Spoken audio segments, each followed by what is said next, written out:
Hi everyone, welcome to poster. ನಮ್ಮ ಇವತ್ತಿನ movie game changer. ಇದು ರೀಸೆಂಟ್ ಆಗಿ ರಿಲೀಸ್ ಆಗಿದೆ. ಸೊ ಜಾಸ್ತಿ ಟೈಮ್ ವೇಸ್ಟ್ ಮಾಡದೆ ಮೂವಿನ ಸ್ಟಾರ್ಟ್ ಮಾಡೋಣ. ಮೂವಿ ಸ್ಟಾರ್ಟಿಂಗ್ ನಲ್ಲಿ ಆಂಧ್ರಪ್ರದೇಶ ಸಿಎಂ ಸತ್ಯನ ತೋರಿಸ್ತಾರೆ. ಈತನಿಗೆ ಒಂದು ಮಗು ಮತ್ತು ಆತನ ತಾಯಿಯ ರೂಪ ಕಾಣ್ತಿರುತ್ತೆ. ಸತ್ಯ ಆರೋಗ್ಯ ಹದಗೆಟ್ಟುತ್ತೆ. ಆಗ ಸತ್ಯನ ಹಾಸ್ಪಿಟಲ್ ನಲ್ಲಿ ಸೇರಿಸೋಕೆ ಹೋಗ್ತಿರ್ತಾರೆ. ಆದ್ರೆ ದಾರಿಯಲ್ಲಿ ಬ್ರಿಡ್ಜ್ ಮುರಿದಿರುತ್ತೆ. ಅದಕ್ಕೆ ಅಲ್ಲಿ ತುಂಬಾ ಟ್ರಾಫಿಕ್ ಜಾಮ್ ಆಗಿರುತ್ತೆ. ಹೇಗೋ ಮಾಡಿ ಸತ್ಯನ ಹಾಸ್ಪಿಟಲ್ಗೆ ಸೇರಿಸ್ತಾರೆ. ಸತ್ಯ ಐಸಿಯುನಲ್ಲಿದ್ದಾಗ ಅವನ ಇಬ್ಬರು ಮಕ್ಕಳು ಅಲ್ಲಿಗೆ ಬರ್ತಾರೆ. ಇವರು ಸತ್ಯ ಹೋದ್ಮೇಲೆ ಯಾರು ಸಿಎಂ ಆಗ್ತಾರೆ ಅಂತ ಜಗಳ ಮಾಡ್ತಿರ್ತಾರೆ. ಇದನ್ನ ನೋಡಿ ಸತ್ಯ ತುಂಬಾ ಬೇಜಾರಾಗ್ತಾನೆ. ಸೀನಿಲಿಂದ ಕಟ್ಟಾಗಿ IAS ಆಫೀಸರ್ ರಾಮ್ನ ತೋರಿಸ್ತಾರೆ. ಕೆಲವು ರೌಡಿಗಳು ರಾಮ್ನ ಹೊಡೆಯೋಕೆ ಬಂದಿರ್ತಾರೆ. ಏಕೆಂದ್ರೆ ರಾಮ್ ಮೊದಲು IPS ಆಫೀಸರ್ ಆಗಿರ್ತಾನೆ. ಆಗ ಅವರನ್ನ ಜೈಲಿಗೆ ಹಾಕ್ಸಿರ್ತಾನೆ. ಆದ್ರೆ ರಾಮ್ ಅವರನ್ನೆಲ್ಲ ಹೊಡೆದು ತನ್ನ ಮನೆಗೆ ಬರ್ತಾನೆ. ಇಲ್ಲಿ ರಾಮ್ ತಾಯಿ ರಾಮ್ಗೆ ಮದುವೆ ಆಗುವಂತೆ ಫೋರ್ಸ್ ಮಾಡ್ತಾಳೆ. ಆದ್ರೆ ರಾಮ್ ನಾನೀಗ ಸದ್ಯ ಮದುವೆ ಆಗಲ್ಲ, ಬೇಕಿದ್ರೆ ತಮ್ಮ ಮತ್ತು ತಂಗಿಗೆ ಮದುವೆ ಮಾಡಿಸು ಅಂತ ಹೇಳ್ತಾನೆ. ಆಮೇಲೆ ರಾಮ್ ತನ್ನ ಆಫೀಸ್ಗೆ ಬರ್ತಾನೆ. ಇಲ್ಲಿ ಆತ ಒಂದು ಮೀಟಿಂಗ್ ನ ಕರೀತಾನೆ. ಇಲ್ಲಿ ತನ್ನ ಆಫೀಸರ್ಸ್ಗೆ ಟೆಂಡರ್ ತಗೊಂಡು ಸರಿಯಾಗಿ ಕೆಲಸ ಮಾಡದೆ ದುಡ್ಡು ತಗೊಂಡ ಕಾಂಟ್ರಾಕ್ಟರ್ ಲಿಸ್ಟ್ ಮಾಡುವಂತೆ ಹೇಳ್ತಾನೆ. ಅವರು ಹಾಗೆ ಮಾಡ್ತಾರೆ. ಆಮೇಲೆ ಅವರನ್ನ ಕರೆದು, ನೀವು ಕೆಲಸ ಸರಿಯಾಗಿ ಮಾಡ್ತಾ ಇಲ್ಲ, ನೀವು ಹೀಗೆ ಮುಂದುವರೆದ್ರೆ ನಿಮ್ಮ ಮೇಲೆ ಆಕ್ಷನ್ ತಗೋಬೇಕಾಗುತ್ತೆ ಅಂತ ಹೇಳ್ತಾನೆ. ಆದ್ರೆ ಅವರು ರಾಮ್ನ ಅಷ್ಟೊಂದು ಸೀರಿಯಸ್ ಆಗಿ ತಗೊಳ್ಳೋದಿಲ್ಲ. ಆಗ ರಾಮ್ ಒಂದು ಬಸ್ ನಲ್ಲಿ ಅವರನ್ನ ಹಾಕಿ ಒಂದು ರೈಸ್ ಮಿಲ್ ಗೆ ಕರ್ಕೊಂಡು ಬರ್ತಾನೆ. ಇಲ್ಲಿ ರೈಸ್ ನಲ್ಲಿ ಕಲ್ತಿ ಮಾಡ್ತಿರ್ತಾರೆ. ಆಗ ರಾಮ್ ಆ ಫ್ಯಾಕ್ಟರಿನ ಬಂದ್ ಮಾಡಿಸ್ತಾನೆ.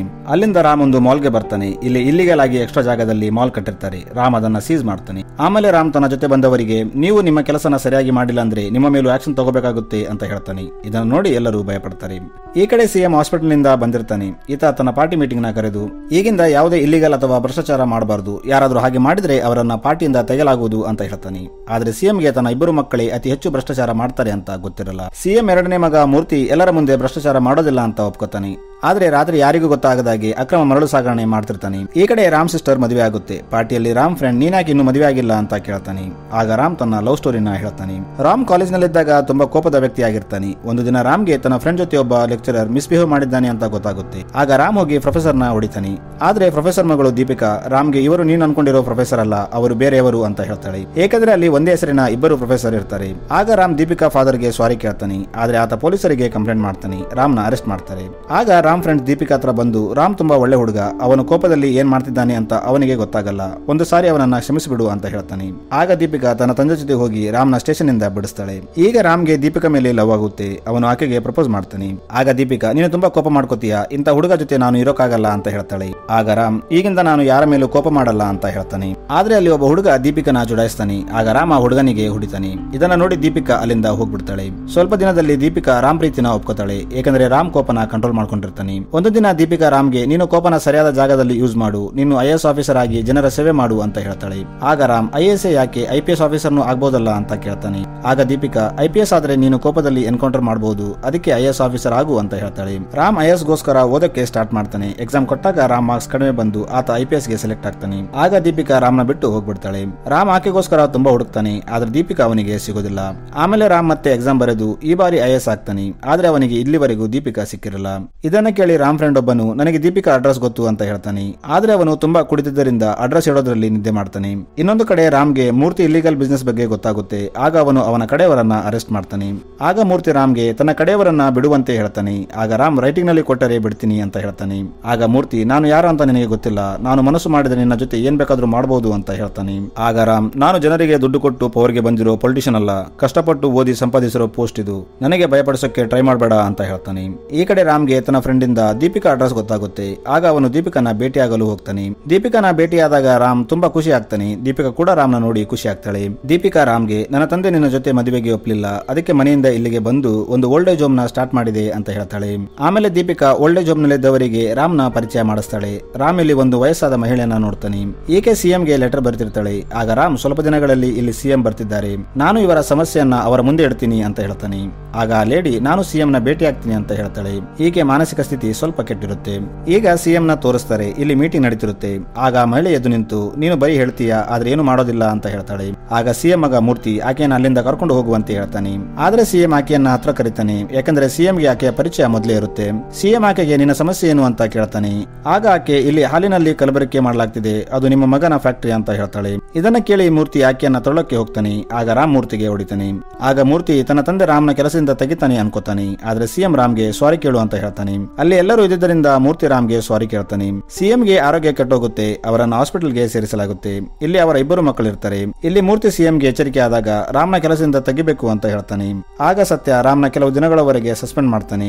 ಆದ್ರೆ ಆತ ಮೂರ್ತಿನ ಪಾರ್ಟಿಯಿಂದ ತೆಗೆದಿರ್ತಾನೆ, ಏಕೆಂದ್ರೆ ಮೂರ್ತಿ ಭ್ರಷ್ಟಾಚಾರ ಮಾಡಿರ್ತಾನೆ. ಇದರಿಂದ ಮೂರ್ತಿ ಕೋಪದಲ್ಲಿ ಯಾರು ಇಲ್ಲದಿದ್ದಾಗ ಸತ್ಯನ ಸಾಯಿಸ್ಬಿಡ್ತಾನೆ.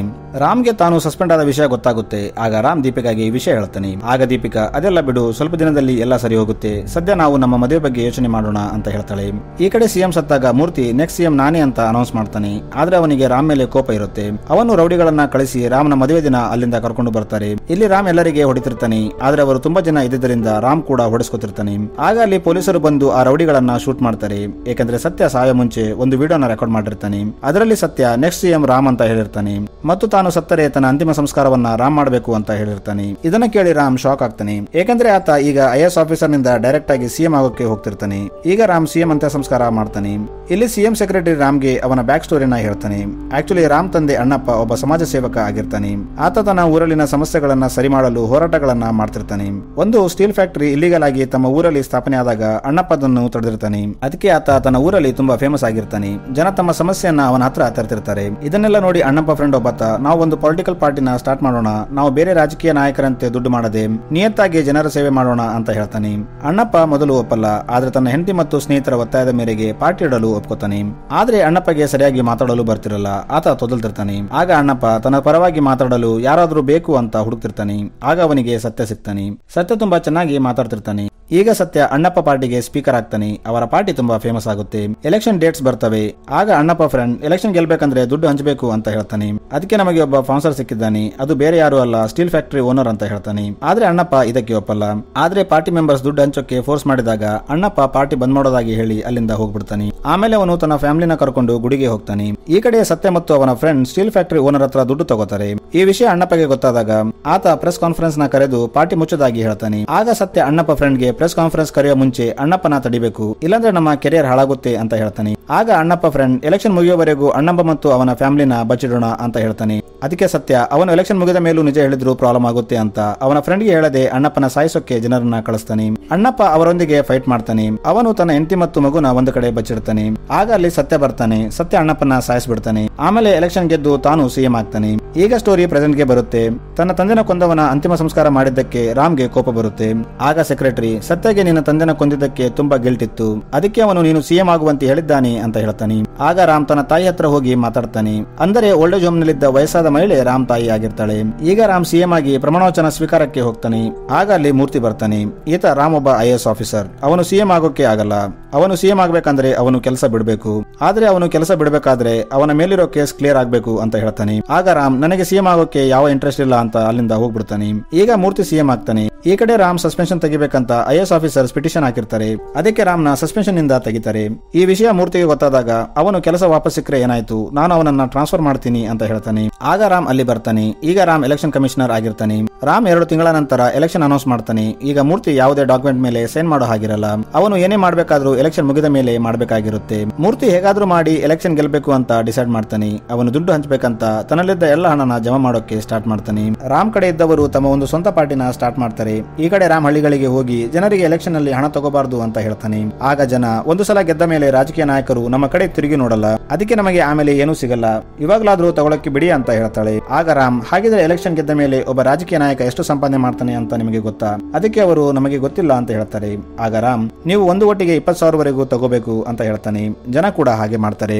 ಮೂರ್ತಿ ಹೇಗಾದ್ರೂ ಮಾಡಿ ಎಲೆಕ್ಷನ್ ಗೆಲ್ಬೇಕಂತ 20,000 ಒಂದೊಂದು ಓಟಿಗೆ ಹಂಚ್ತಾನೆ. ರಾಮ್ಗೆ ಮೂರ್ತಿ ಹಣ ಹಂಚ್ತಿದ್ದಾನೆ ಅಂತ ಗೊತ್ತಿದ್ರು ಅವನು ಏನು ಮಾಡೋದಿಲ್ಲ, ಏಕೆಂದ್ರೆ ಅವನು ಮೂರ್ತಿ ಬ್ಲಾಕ್ ಮನಿ ಜನರ ಹತ್ರ ತಲುಪಲಿ ಅನ್ಕೋತಾನೆ. ರಾಮ್ ಮೂರ್ತಿ ಮೇಲೆ 25 ಲಕ್ಷ ಫೈನ್ ಹಾಕ್ತಾನೆ. ಏಕೆಂದ್ರೆ ಮೂರ್ತಿ ಎಲೆಕ್ಷನ್ ಪ್ರಚಾರಕ್ಕೆ ಗೌರ್ಮೆಂಟ್ ಪ್ರಾಪರ್ಟಿನ ಯೂಸ್ ಮಾಡಿರ್ತಾನೆ. ಎಲೆಕ್ಷನ್ ರೂಲ್ಸ್ ಪ್ರಕಾರ ಅದು ತಪ್ಪು.